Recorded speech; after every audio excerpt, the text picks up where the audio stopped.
It was all mouth-watering fixtures in the European League, just as we are still waiting for the kickoff of the Nigerian Professional Football League, that is the NPFL. But in Europe, a lot of fixtures went down over the weekend, and surprising result from England, Spain, Bundesliga, Italian Serie A. A lot of results all around the top 5 leagues of Europe over the weekend, and a lot of persons, where some persons were happy and why some were a bit moody because of the result didn't go their way. On that note, I'll be welcoming to 360 Sports this lovely Monday morning. I am Emmanuel Fashime.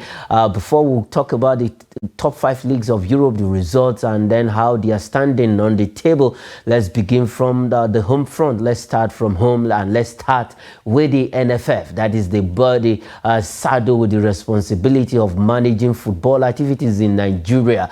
Now, the NFF has actually extended the contract of Jose Peseiro, but that contract came with a condition, and that condition was Jose Peseiro agreeing on a pay cut. And because of that, right now, after Jose Peseiro accepted the pay cut, he will be leading the Super Eagles come the 2024 AFCON. That is 2023 AFCON, though it will be played in 2024 due to logistics reason. It was moved by a year forward in Cote d'Ivoire. So he will be at the dugout for the Super Eagles during Nations Cup. That is few months away from now. We know that it will be starting in January and then it will end in February. But for Jose Peseiro to stay with the Super Eagles, to continue with this job, he accepted the pay cut.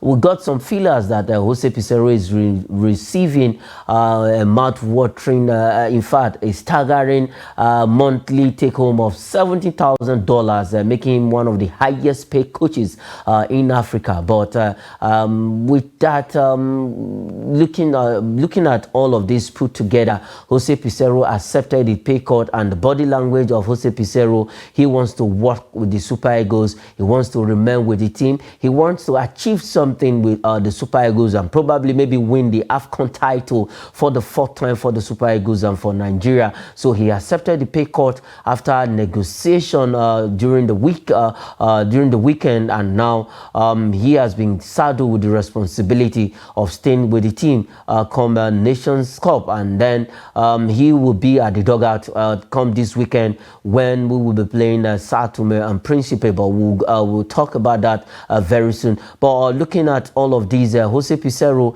is a man that really wants, because whenever he's talking, whenever he's granting interview, you will see that he's actually ready to work with the Super Eagles. So and then when the pay cut was stable before him, he had to look inward. Well, both sides are agreeing on what to do, and then at the end of the day, the contract paper was signed by Jose Peseiro, but part of that condition was that he was going to reduce his salary for the Super Eagles, and he accepted that. All right, let's go straight to Mina, where Isaac Omidiji is standing by to give us his insightful analysis on these and other topics on the show 360 Sports. Isaac Omidiji, welcome to the show. And quickly, for Jose Peseiro, he has accepted the pay cut just to stay with the Super Eagles. I don't know if you agree with NFF extending the contract, and then maybe when they tabled that condition for him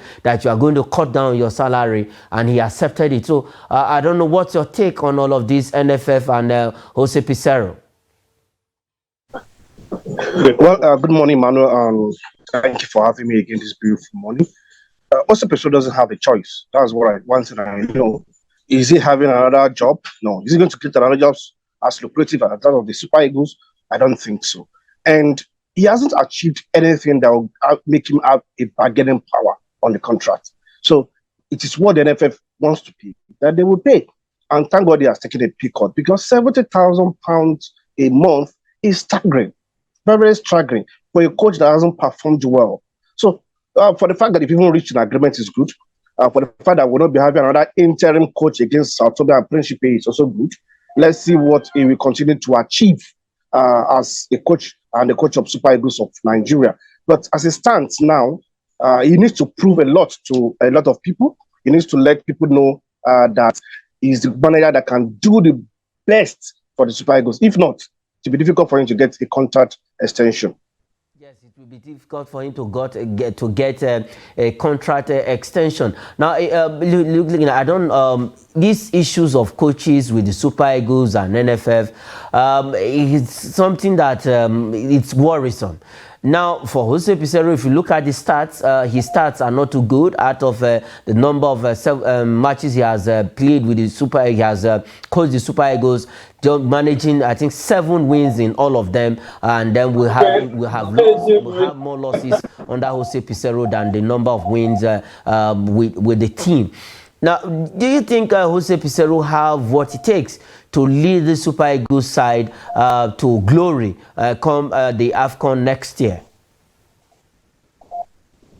Well, he hasn't proved that, and he hasn't proven that even in the past. And to be sincere, and that was why I said he's not, at the position where we have an advantage when bargaining, because he has not done enough. He has not done well for the Super Eagles. And this is not just about criticizing a coach. The fact is, his pedigree has also proven that he's not the right coach for the Super Eagles. If he achieves anything with the Super Eagles, probably the players are willing to achieve something for themselves, and probably luck, not because of his technical acumen. We've seen a coach that couldn't read the game. We've seen a coach that doesn't know the right time to make changes and the kind of changes to make. We see a coach that doesn't have the technical and tactical acumen. So what will this coach bring to a team like Super Eagles? What the Super Eagles need is a sound coach. Unfortunately, according to former NFF president, this is a recommendation from, what's his name? Jose Mourinho. It is the best Jose Mourinho can recommend for a country like Nigeria. That Jose Mourinho himself has problem. But the fact is, he has not proven that he can lead the Super Eagles to glory. And I'm not looking forward to anything special. If the Africa Cup of Nations, we'll go there, we'll participate, probably get to the semi-finals, and we'll come back home and we'll continue to clap for ourselves that we've won a golden bronze. We've won the golden bronze more than any other team when it comes to the Nations Cup. 8 times we won it. The last time out, that was when we won the 8th one. But NFF, I think they are saddled with the responsibility, most especially the technical committee of the NFF. They are the one who is responsible for getting the coaches for all of our national teams. Now, look at the technical committee. We have Ugwevon, who is heading that committee, and the rest of them. Have they really done enough in getting us a good coach? When last did we ever have a good coach with the Super Eagles, or under 20 or under 17? Okay, under 17, fine. We've had some good coaches there. But the under 20, then look at the Super Falcons, the Flamingos, the Falconets. Now, the technical committee, do you think it needs, we need to change that technical committee? I remember it was Barrister Christopher Green that used to be there as a technical committee chairman before we've also came in. But the fact is, we've not gotten, apart from the last time we got a good coach was Stephen Keshi, and he proved it before he died. God bless his soul, whatever he is. Amen. For the Super Eagles, as far as foreign coaches concerned, Clemens Westhoff and Bonfrey Joe were the last 2 good coaches we had. Every other coach we had after that were just experimenting, were just trial and errors. But what do you expect from the NFF without a sound technical department? See, the technical department is supposed to be responsible for the development of the game at all levels. But what is their input? What have been their inputs over the years? Ugwevon, as a player, achieved a lot, a wonderful player. But as a coach, as a technical man, what has he achieved? Nothing significant. So what do you expect? And even in the past, we've seen, politicians handling the post of a technical director of the NFF. How will you want to succeed? These are people that will just go and negotiate anything with anybody as long as his skin is white. So we need to start looking inwards. Know the kind of people we'll be having at the technical department. Who will also be heading the technical department. Shouldn't just be anybody. No, shouldn't just be anybody at all. Shouldn't just be anybody who's still staying on the NFF. Now, let's go back a bit and look at Genetra, relieving of Genetra from that position. Do you think it was a fair one for Genetra between NFF of sacking Genetra? If we have Genetra, where do you think we would have been compare Genetra and Jose Peseiro? You know, when Genetra was sacked, we thought we'll be having an upgrade to Genetra whenever we're getting another new Super Eagles coach. But all we got was a downgrade of very sad. Genetra probably by now will have gotten a good team. But the problem with Genetra was there was no particular match he played with the Super Eagles that he never experimented with new players. New players that have no business at all, even playing for the Super Eagles. Every match, you will see like 5 new players coming in to come and do what he's always experimenting. Then I wonder how, for the number of years he has been the Super Eagles coach, he has not really even gotten his first 11. Not talk of his 22-man squad. Always implementing. You see, there's nothing bad in bringing in players. There's nothing bad in injecting new blood, but they shouldn't be for injecting sake. What are they coming to add? Are they going to add any value to the team? That was one of the greatest problems of Guerrero. Tactically, I think it's even better than, not even, and I don't even think he's better than what we have now as Jose Peseiro. Yes, he's better than what we have now, Jose Peseiro. To tell you the truth, all of his experimental skills actually give us a result, and the result it is. And when what matters in football or in any game is result, and that is what Genetra was concerned about. Once he's getting the result, he doesn't look at any other thing. But, well, the NFF technical body should look inward and get us a very good coach. But for Jose Peseiro, he has accepted the pay cut. He will be leading the Super Eagles come this weekend again, and then straight to the Nations Cup. Okay, let's leave that contract extension, and then let's look at the players that have been invited to the camp. Now 23 players have been invited by Jose Peseiro to the Super Eagles camp that are going to do justice to this weekend game against Sao Tome and Principe. As you can see on your screen, we have the squad list there. We have let's start with the goalkeepers. We have Francis Uzoho, we have Olorunleke Ojo, we have Adebayo and then we have the defenders. We have William Truss Ekon, we have Shemi Ajayi, we have Olaino, we have Tyron Ebuehi making a return, we have Calvin Bassey, we have Bruno Onyemechi, we have Jamilu Collins, another returnee, we have Jordan Toringa, that should be a thief man. Then we have in the midfield, we have Joe Aribol, ever present, we have Wilfred Ndidi, we have Frank Onyeka, we have Raphael Onyedika, and then for the strikers are more. Strikers and defenders are the one that has the highest number of call-ups. We have Victor Osimhen, we have Samuel Chukwueze, we have Kelechi Iheanacho, we have Moses Simon, we have Ademola Lookman, we have Victor Boniface, a man who's tearing the Bundesliga apart, a brace over the weekend. Then we have Gift Orban, another rave in Belgium, and then we have Taiwo Awoni, a man who is doing so well for Nottingham Forest. Now, Isaac Omidije, look at this list. First, I will start with the midfield. Just the regular faces we normally see in the midfield. Joe Aribo, Wilfred Ndidi, Frank Onyeka, and then Raphael. Then, Raphael Onyedika. That is, I think the second time he is coming to the Super Eagles now for Raphael Onyedika. But the first three, Joe Aribo, Wilfred Ndidi, and Frank Onyeka of Brentford. After injury, he's coming back to the side. Now, that midfield is very, very slim. What if there's an issue, we need to change the game? Now, look at the slim midfield. With this list, is it that would Nigeria don't have other players to come in? That is one of the lapses of the coach, who think dominating players from the defense and the strike force. Look at that striking force, for God's sake. All of them cannot play. All of them will not play. I'm even trying to look at the best combination. 2 strikers that would be good combinations up front. I think based on form, it's even difficult to choose, but for sure, the Napoli man will lead the line. Is it Taiwo Awoni that will support him? Is it Victor Boniface that will support him, or Gift Orban? Because these are the strikers that are in form. And if we are going to be fair, they should be playing in that national team. And it should be dominated by players who are in form. Nantes with Simon not doing so well. Atlanta with what's his name, Ademola. Ademola is even conspicuously missing from Atlanta games this season. He has not also done very well. It's not picked up this season. And for Joe Aribo in the midfield, Emmanuel, he's still sitting on the bench in Southampton. The only starter in that midfield is Oyedikachi as well as Kelechi. No, not Kelechi, sorry. Leicester City midfielder, Wilfred Ndidi. Frank Oyeka is sitting on the bench for Brentford. Joe Aribo is sitting on the bench for Southampton. And that has even translated to the impact it's having on them on the national team. When was the last time Joe Aribo played well for the Super Eagles? Unlike someone like Harry Maguire, who is not playing or not playing well for Manchester United, but whenever he wears the Three Lion jersey, he's on top of his game. But in Nigeria, it's difficult. But let's see. We can see maybe some defenders probably might be made copy to the midfield. But where is the creativity? That is the question. Yes. Aribo is supposed to be the creative midfielder in that team.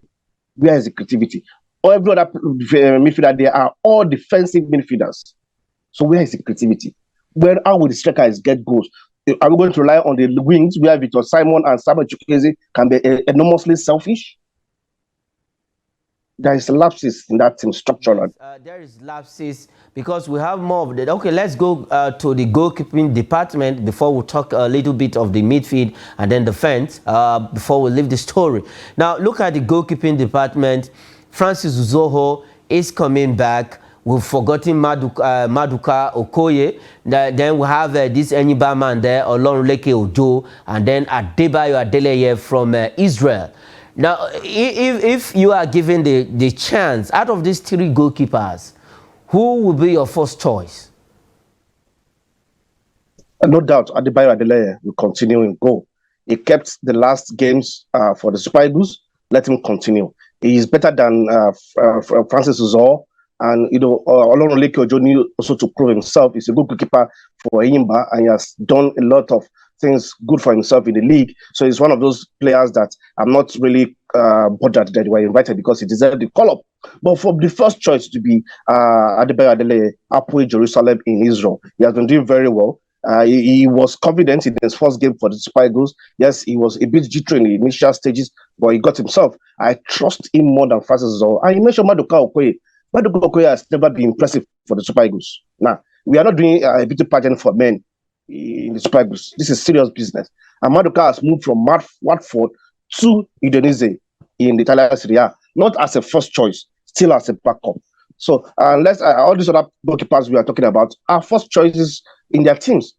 So it's a good one, but I think Adebayo Adeleye will get the first the shirt for me as far as the goalkeeping side is concerned. Okay, let's look at the defense now. Jamilu Collins, after recovering from that injury with Cardiff City, he's making it back to the team, and then we have Jordan, the thief man Jordan there, a newcomer to the team, and then Tyrone Ebuehi also coming back, and then Lionel, after 2 games out of the Super Eagles, he was not called up, now making a return. I think the defense, are you okay with this number of players invited? Because the game against Sao Tome and Principe is just we need a draw, then a win. Already we've qualified. Don't you think Jose Peseiro would have invited some new players to see those he can add up to the team? Okay, the likes of Gift Orban is making his first appearance coming to the Super Eagles for the first time, and then Victor Boniface. These are 2 players who are doing well in their respective club. Now, but for the defense, Jamilu Collins coming back because we've had issues on that left side.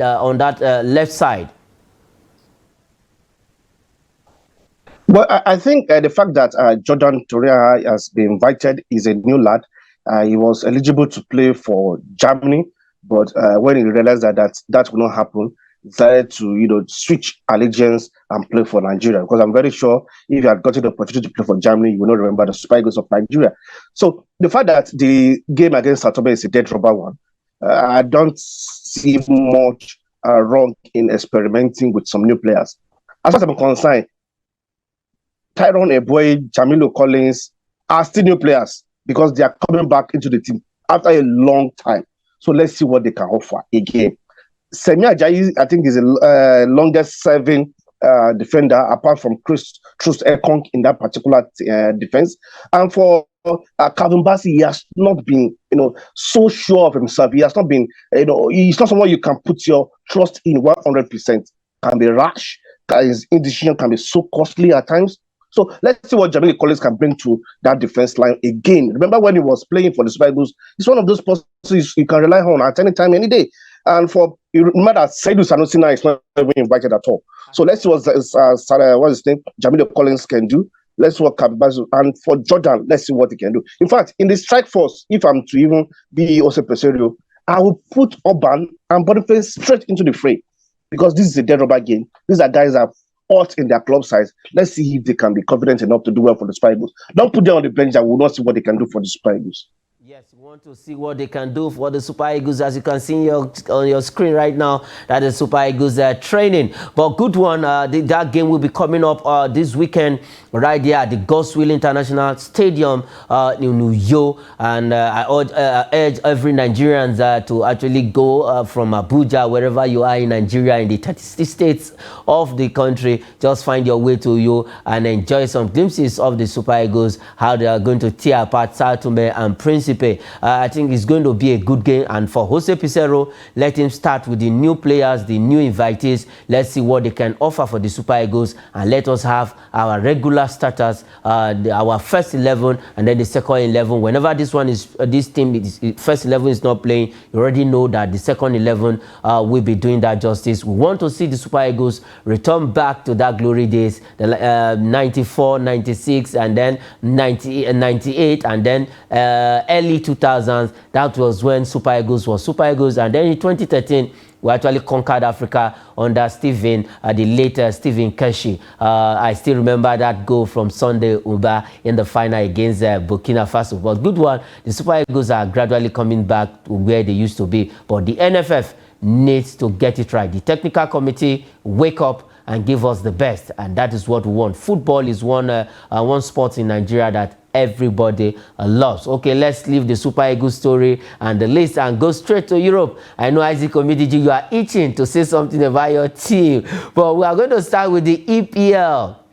A lot of mouth-watering fixtures over the weekend from Saturday, Sunday. We have some good fixtures, and particularly I'm always happy for Nigerian players plying their trade in abroad, and most especially in England. Taiwo Awoniyi, even though he did not score, he gave that assist to Anthony Elanga, the only goal at Stamford Bridge. Okay, as you can see on your screen right now, we have the result of 4 matches played over the weekend. We have Wolves against Crystal Palace 3-2. It ended. Liverpool trashed Aston Villa 3-0. Arsenal, Arsenal, the almighty Arsenal. I think Emirates has now become a fortress for them. 3-1 against Manchester United. Sheffield and Everton getting their first point of the season. 2-2 it ended. Brentford and Bournemouth FC 2-2 also draw, and then Burnley were trashed, whipped by Tottenham 5-2 in that game. And then, like I said from the beginning, Chelsea were pipped at Stamford Bridge. I think that bridge has fallen completely. 1-0 Nottingham Forest, courtesy of Elanga's goal and assisted by Taiwo Awoniyi. Good one for Taiwo Awoniyi. And then Manchester City also put 5 past Fulham, another London team, right there at Etihad, 5-1. And then Erling Haaland cannot stop scoring 5 goals as it stands right now. Hat-trick over the weekend. And then we have Brighton against Newcastle. Newcastle United are now feeling the fever already of playing in the Champions League. 3-1 it ended. And then Isaac Omidiji, before we go to the table quickly, let's talk about Manchester United. 3-1 against Arsenal. What is going on with Man U? Nothing spectacular. The right thing is actually going with Manchester United. The result is actually not surprising for me. And I think we've seen more of the weaknesses of Manchester United, because how will you be so poor in defending? How will you be so lackadaisical in the midfield? And how will be so impotent going forward and you expect to win the game? It's not possible, Emmanuel. And we just realized that there's a lot of things to be done in that team. Those players are no longer even coordinators as they used to be. And the fact that a goalkeeper was signed to replace De Gea, and there's a downgrade of David De Gea, it's another huge problem. Because forget that David De Gea cannot play with his feet, as a manager will always argue, but he can save goals. He can save shots. He's an expert in that. That second goal by Declan Rice wouldn't have gone in if the goalkeeper is not asleep. That was your hand goal. That was where you were, and the ball still came in through that place. Despite the light deflection, I don't think it's an excuse at all. But the fact is, United are, that moment of lacking concentration at the right time, at the best time, is affecting that team. And confidence is extremely low now. Confidence is seriously low. So everything Tenga need to do is surgery. Thank God the international break is there for the team to have a break, so that more embarrassing results will not come in. But let's see what happens after the international break. Isaac Omidiji, thanks for your insightful analysis on the show 360 Sports. It was it's a wonderful one having you on the show this morning. Thank you very much, Manu. Okay, all right, that is it on 360 Sports. I am Emmanuel Fashimi.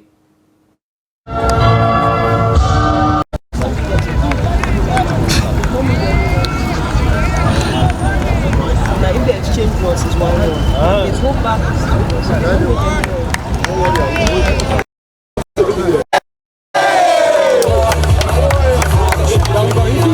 We wanted